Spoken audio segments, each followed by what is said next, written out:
ನಿಂತ್ಕೊಳ್ಳೆ ಸುನೀತಾ. ನಿನ್ನ ಹೊಟ್ಟೆಯಲ್ಲಿ ನನ್ನ ಮಗು ಹುಟ್ಟೋದು ನನ್ನ ಮರ್ಯಾದೆ ಪ್ರಶ್ನೆ ಆಗಿದೆ.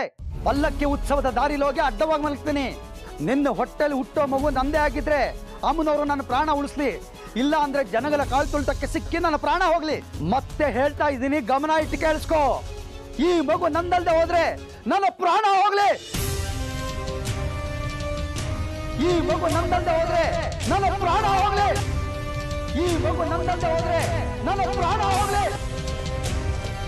ಈ ಮಗು ನಂದಲ್ದೆ ಹೋದ್ರೆ ನನ್ನ ಪ್ರಾಣ ಹೋಗ್ಲಿ. ಈ ಮಗು ನಂದಲ್ದೆ ಹೋದ್ರೆ ನನ್ನ ಪ್ರಾಣ ಹೋಗ್ಲಿ.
ಏನ್ರಿ ಮೇಲೆ ಯಾಕ್ರಿ ಹೀಗ್ ಮಾಡ್ತೀರಾ? ತಲೆ ಕೆಟ್ಟಿದ್ಯಾ ನಿಮ್ಗೆ?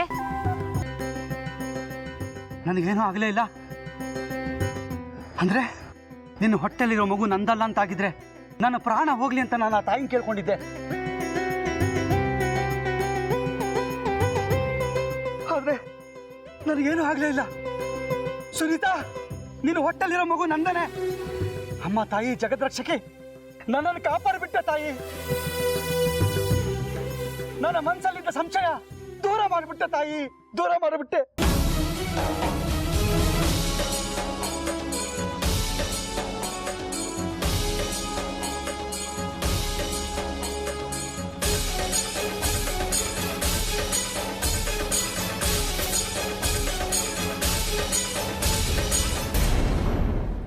ಯಾರ ಮನೆ ಮುಂದೆ ನಿಂತ್ಕೊಳ್ತು ಉತ್ಸವ? ಯಾರ ಮೊದಲಾಯ್ತು ಮೊದಲನೇ ಪೂಜೆ? ಹೇಳಿದ್ರೆ ಬೇಜಾರು ಮಾಡ್ಕೊಂಬಾರ್ದು ಯಜಮಾನ್ರೆ, ತಪ್ಪು ತಿಳ್ಕೊಂಬಾರ್ದು, ಬೈಬಾರ್ದು ಯಜಮಾನ್ರೆ. ಹೇಳಯ್ಯ, ಆಗಿದ್ದೇ ಉಂಟಂತೆ. ನಿನ್ನ ನಂದು ನನ್ನ ಬಾಯಿ ಯಾಕೆ ಹೊಲಸು ಮಾಡ್ಕೊಳ್ಳಿ? ಆ ಶೇಖರಿ ಇದ್ದಾನಲ್ಲ ಯಜಮಾನ್ರೆ. ಯಾರು? ನಮ್ಮ ದೇವಸ್ಥಾನ ಶೇಖರಿನ? ಹೌದು ಯಜಮಾನ್ರೆ. ಆ ಪ್ರಸಾದ ಶೇಖರಿ ಮನೆ ಮುಂದೆ ನಿಂತು ಮೊದಲನೇ ಪೂಜೆ ಸ್ವೀಕರಿಸ್ತು ಯಜಮಾನ್ರೆ. ಆ ಪಡಪೋಸಿ ಶೇಖರಿ ಮನೆ ಮುಂದೆ ನಿಂತಿದ್ದ ಪಲ್ಲಕ್ಕಿ ಉತ್ಸವ.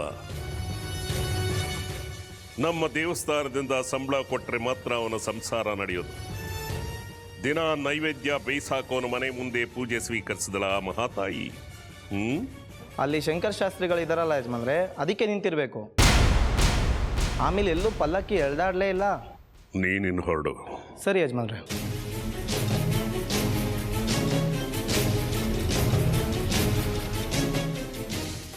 ಶಂಕರ ಶಾಸ್ತ್ರಿ ಮನೆ ಮುಂದೆ ಪೂಜೆ ಸ್ವೀಕರಿಸಿದೆಯಾ ತಾಯಿ?